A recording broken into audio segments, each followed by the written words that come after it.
प्रीतमगढ़ राज्य के राजा खड़क सिंह एक मजाकिया और डरपोक किस्म का इंसान था। इसी राज्य में रहने वाले पंडित ज्ञानचंद, जो पेशे से वैद्य थे, अपने कायर राजा के कारण शर्मिंदगी महसूस करते थे।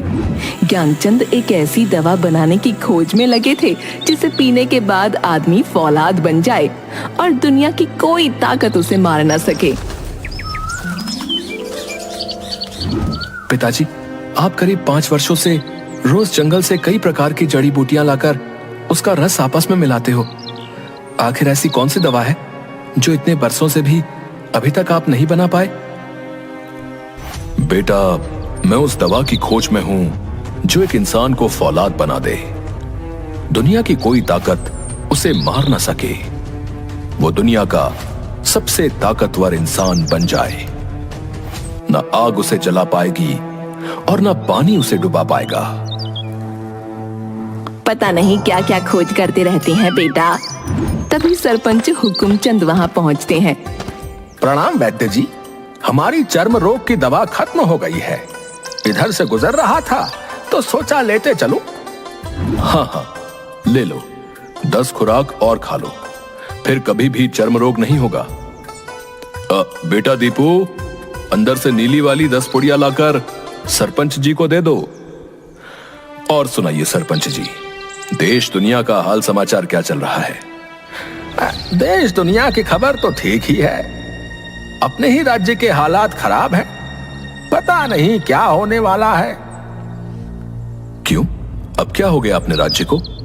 अरे, जिसका राजा ही डरपोक हो, उसकी प्रजा की क्या हालत होगी। सुना है कि डाकू चंपत सिंह सुरक्षा के बदले राजा से अब कर वसूली कर रहा है।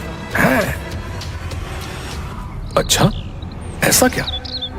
जिस राज्य में डाकू कर वसूलने लगे, उस राज्य में ज्यादा दिन रहना ठीक नहीं। हाँ, ठीक ही कह रहे हैं आप वैद्य जी। सीमावर्ती इलाकों के लोग दूसरे राज्यों में पलायन कर रहे हैं। उधर राजमहल में महाराज खड़क सिंह की जय हो। महाराज, हमें अपने राज्य की सुरक्षा के लिए कुछ करना चाहिए, नहीं तो पड़ोसी राज्य ताक में बैठे हैं कि कब धावा बोलकर प्रीतमगढ़ राज्य को अपने राज्य में मिला लें। चिंता मत कीजिए मंत्री जी। डाकू चंपत सिंह ने मुझे वचन दिया है कि अगर कोई भी राज्य हम पर हमला करता है तो वो अपने डाकुओं को उस राज्य के सैनिकों को खदेड़ देने का आदेश दे देगा और उस राज्य में तबाही मचा देगा। महाराज, मुट्ठी भर डाकू जूनागढ़ राज्य के प्रशिक्षित बहादुर सैनिकों के सामने कहीं नहीं टिक पाएंगे। हमें जल्द से जल्द कोई दूसरा उपाय सोचना होगा, नहीं तो हमारा गुलाम बनना तय है। महाराज, हमारे सैनिकों में भी भय व्याप्त है।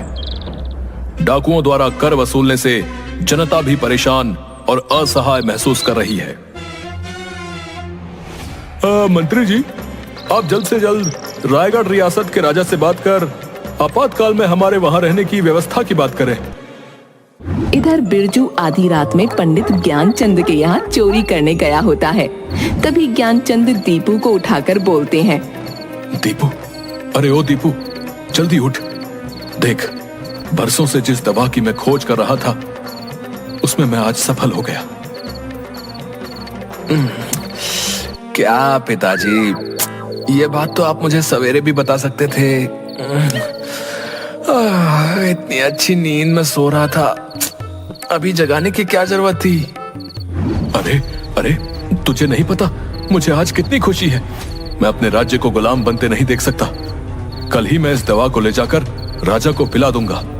इसके पीने के बाद आदमी अमर हो जाता है और उसमें फौलाद की तरह ताकत आ जाती है। फिर उसे कोई भी मार नहीं सकता। बिरजू चुपचाप उन बाप बेटों की बातचीत को सुन रहा था।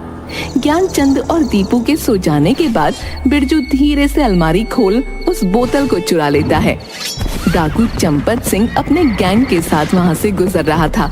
वो लोग इतनी रात को सड़क पर बिरजू को देख उसे पकड़ लेते हैं।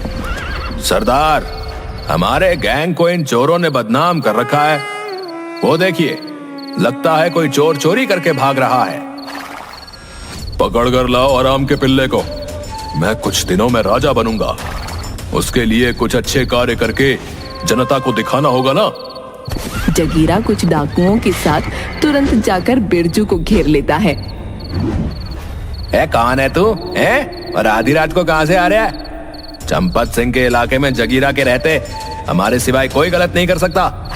मैं बिरजू चोर हूँ जगीरा उस्ताद। छोटी मोटी चोरियां करता हूँ, माफी चाहता हूँ, आपसे ऐसी गलती नहीं होगी। तभी चंपत सिंह वहां आ जाता है।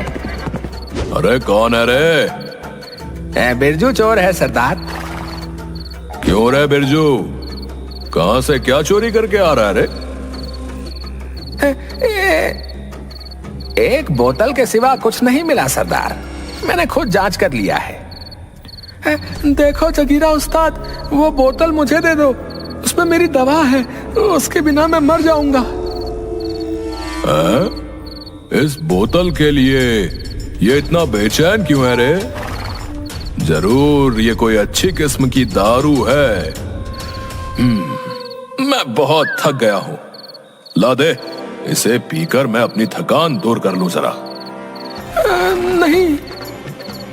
चंपत सिंह बोतल का ढक्कन खोलकर एक ही बार में सारी दवा गटक जाता है। कुछ ही क्षण में उसके शरीर में ऐंठन और जकड़न होने लगती है। कमीने, क्या था इसमें? जल्दी बता कमीने, क्या था इसमें? नहीं तो अभी मौत के घाट उतार दूंगा। नहीं नहीं, मुझे मत मारो। मैं ज्ञानचंद के घर चोरी करने गया था, तो ज्ञानचंद अपने बेटे को बता रहा था कि इसमें आदमी को फौलाद बनाने की दवा है। कल सुबह राजा को जाकर वो ये देगा, इसलिए मैंने इसे चुरा लिया। अच्छा, सच सच बता, तूने कितना गांजा फूका है? मैं सच कह रहा हूँ, मैं सच कह रहा हूँ उस्ताद। वैद्य ज्ञानचंद ने इसे राजा खड़क सिंह के लिए बनाया है। थोड़ी ही देर में उसके शरीर में बदलाव होने लगते हैं। चंपत सिंह को गजब की फुर्ती महसूस होती है, उसे अंदर से ताकत महसूस होती है। तभी वो अपना एक हाथ वहां पर पड़े पत्थर पर दे मारता है। वो पत्थर उसके हाथ से चकनाचूर होकर पाउडर समान बन जाता है। वाह सरदार, आपने तो एक ही मुक्के में बड़े पत्थर को पाउडर बना दिया। बिरजू सच कह रहा है, मुझ में फौलाद सी शक्ति आ गई है। बिरजू, अब तुझे छोटी मोटी चोरियां करने की जरूरत नहीं। आज से तुम्हें हमारे गैंग में शामिल किया जाता है। जगीरा के बाद तू मेरा बायां हाथ होगा। जगीरा दल के सदस्यों को लेकर राजमहल कूच की तैयारी करो। चंपत सिंह अपने डाकू के गिरोह को लेकर राजमहल पहुंचता है और अपनी ताकत के बल पर राजमहल पर कब्जा कर लेता है। मंत्री देव सिंह और सेनापति वीरभद्र सिंह राजा और उनके परिवार को लेकर गुपचुप तहखाने के रास्ते पंडित ज्ञानचंद के घर में शरण लेते हैं। अरे मंत्री जी, सेनापति जी, आप महाराज और रानी के साथ हमारे घर पर, सब कुशल मंगल तो है ना? मंत्री वीर सिंह ज्ञानचंद को सारी बातें बताता है। ओह, जिसका डर था वही हुआ। कल रात मैंने जिस फौलाद बनाने वाली दवा की खोज की थी, शायद किसी चोर ने उसे ले जाकर डाकू चंपत सिंह को दे दिया हो। पिताजी, हर चीज का कोई ना कोई उपाय जरूर होता है। इस दवा को खत्म करने का भी कोई ना कोई उपाय होगा।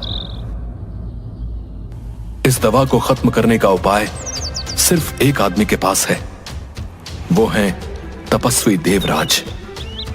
तो फिर हम लोगों को तपस्वी देवराज के पास चलना चाहिए। उनके पास पहुंचना इतना आसान नहीं है। वो दुर्गम बर्फीली पहाड़ियों के उस पार बर्फ की शिला पर बैठकर न जाने कितने बरसों से धोनी रमाए हुए हैं। उसी पहाड़ी पर चीका राक्षस का आतंक भी है। अपने कई किलोमीटर तक सूंघने की अद्भुत शक्ति और कई किलोमीटर लंबे हाथों के कारण अपना शिकार वो बैठे बैठे ही कर लेता है। उससे बच पाना लगभग असंभव है, किंतु नामुमकिन नहीं। पिताजी, आप महाराज और उनके परिवार को संभालिए। मैं कल सुबह ही दुर्गम पहाड़ियों के लिए निकल पड़ूंगा। ठीक है बेटा, ये ले, इस बोतल को रख ले, तुम्हारे काम आएगी। इसमें ऐसा रसायन है जो किसी के शरीर पर पड़ते ही उसके शरीर को गला देगा। तुम ये दूसरा लेप भी लगा लो जो तुम्हें जलने नहीं देगा। इधर राजमहल में चंपत सिंह खुद को राजा घोषित कर देता है और बिरजू चोर को अपना मंत्री बना लेता है। जगीरा सेनापति का पदभार संभाल लेता है। जल्द ही डाकू लोग पूरे राज्य में त्राही त्राही मचा देते हैं। उधर दीपू कई बाधाओं को पार करता हुआ दुर्गम बर्फीली पहाड़ी पर पहुंचता है। तभी वहां का दुर्दांत राक्षस चीका को पता चल जाता है कि कोई मनुष्य पहाड़ पर आया है।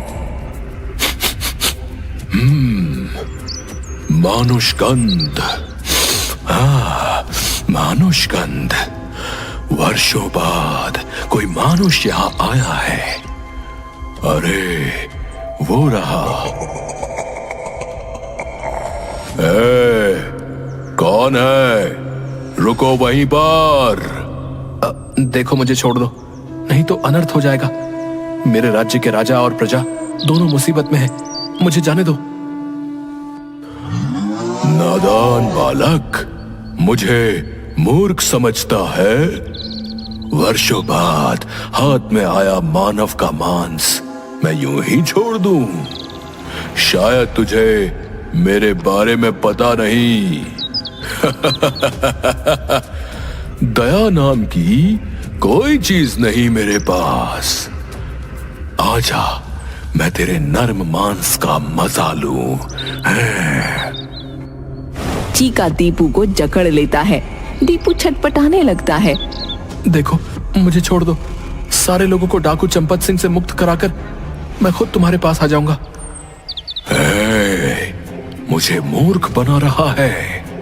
चल, अब चुपचाप से मुझे खाने दे। चीका की जकड़न से दीपू तिलमिला उठता है। ऐसा लग रहा था जैसे उसके शरीर की हड्डियां चटकने वाली हों। दूसरे दिन सुबह डाकू चंपत सिंह अपने डाकुओं और सैनिकों के साथ ज्ञानचंद के घर पहुंचकर चारों तरफ से उसे घेर लेते हैं। महाराज खड़क सिंह, हम जानते हैं कि आप मंत्री और सेनापति सहित पंडित ज्ञानचंद के घर में छुपे हो। जल्दी से सभी लोग बाहर आ जाओ, नहीं तो 3 गिनने के साथ ही पूरे घर को जलाकर राख कर दिया जाएगा। मंत्री जी, सेनापति जी, हमें बचा लीजिए। डाकू चंपत सिंह हमें मार डालेगा। महाराज, कूटनीति यही कहती है कि आदमी को अंतिम क्षणों तक आशा नहीं छोड़नी चाहिए। मंत्री जी बिल्कुल सही कह रहे हैं महाराज। हमें अभी यही करना चाहिए। हमें परिस्थितियों का सामना करना चाहिए। चंपत सिंह, मैं अपने आप को तुम्हारे हवाले करता हूँ। हमारे परिवार और पंडित जी के परिवार को छोड़ दो। ठीक है, वैसे भी हमें तुमसे मतलब है। जगीरा, इसे हिरासत में लेकर राजमहल ले चलो। लगता है ये दुष्ट राक्षस मुझे मारकर खा जाएगा। अब पिताजी के दिए हुए रसायन का प्रयोग करने का समय आ गया है। दीपू किसी तरह से बोतल का ढक्कन खोल चीका के हाथों पर उड़ेल देता है। तुरंत राक्षस का हाथ जलने लगता है। कुछ ही क्षण में आग की लपटें उसके पूरे शरीर को लपेटे में ले लेती हैं। दीपू उछलकर उसके पंजे से बाहर आ जाता है। ये तूने क्या कर डाला उद्दंड बालक? मेरा पूरा शरीर धधक रहा है। मैं मरा, मुझे बचाओ। कुछ ही पलों में चीका राख के ढेर में बदल जाता है। दीपू दुर्गम पहाड़ियों को लांघता तपस्वी देवराज के चरणों के पास जाकर बेहोश होकर गिर पड़ता है। तुम कौन हो बालक?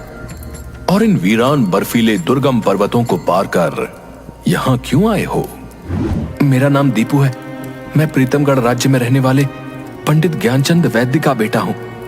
आपसे अपने राज्य को बचाने के लिए सहायता मांगने आया हूँ। दीपू तपस्वी देवराज को सारी बातें बताता है। जो दवा तुम्हारे पिताजी ने बनाई है उसको मैं खत्म तो नहीं कर सकता, पर तुम्हें मैं इतनी शक्ति दे सकता हूं कि डाकू चंपत सिंह को उठाकर तुम अंतरिक्ष में फेंक सको।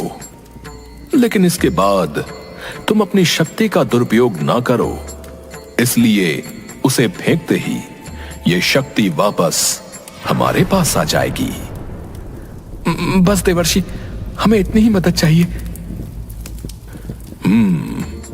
ये डंडा ले जाओ, इसे घुमाते ही इससे तरंगें निकलेंगी।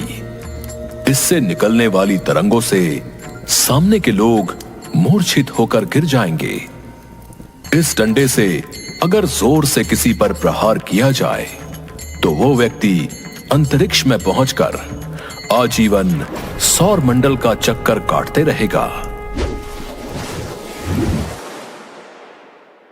उधर चंपत सिंह राजा खड़क सिंह, मंत्री तथा सेनापति को हिरासत में लेकर राजमहल के लिए कूच करने ही वाला था। तभी वहां पर दीपू पहुंच जाता है। वहीं रुक जाओ जगीरा, तुम सब अगर अपनी खैर चाहते हो तो महाराज को छोड़ दो और तुम सब आत्मसमर्पण कर दो।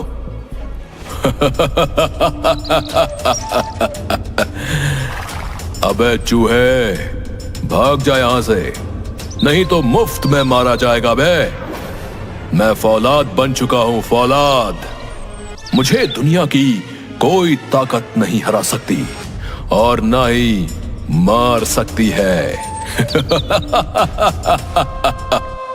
ज्यादा घमंड ठीक नहीं चंपत सिंह।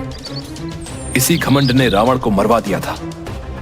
मुझे चूहा कह रहा है, दम है तो अकेले मेरे साथ लड़के दिखा। ओए बस बहुत हो लिया, अब मैं बर्दाश्त नहीं कर सकता। अब तुम्हें मेरे हाथों से मरने से कोई नहीं बचा सकता। सावधान जगीरा, ये ले दुष्ट।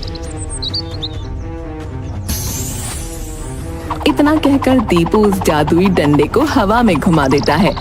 डंडे के घूमते ही सारे सैनिक और डाकू मूर्छित होकर वहीं गिर पड़ते हैं।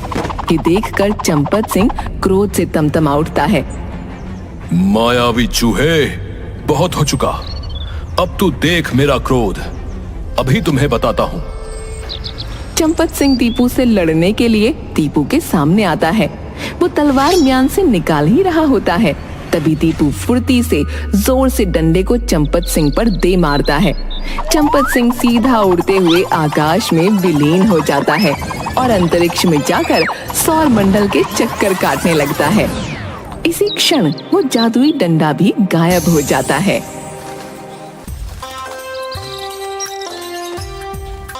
बहुत अच्छा बच्चा, तुम्हारी इस बहादुरी के लिए तुम्हें इनाम मिलेगा।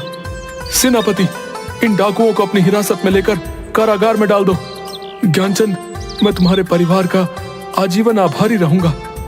महाराज, ये तो हमारा कर्तव्य है।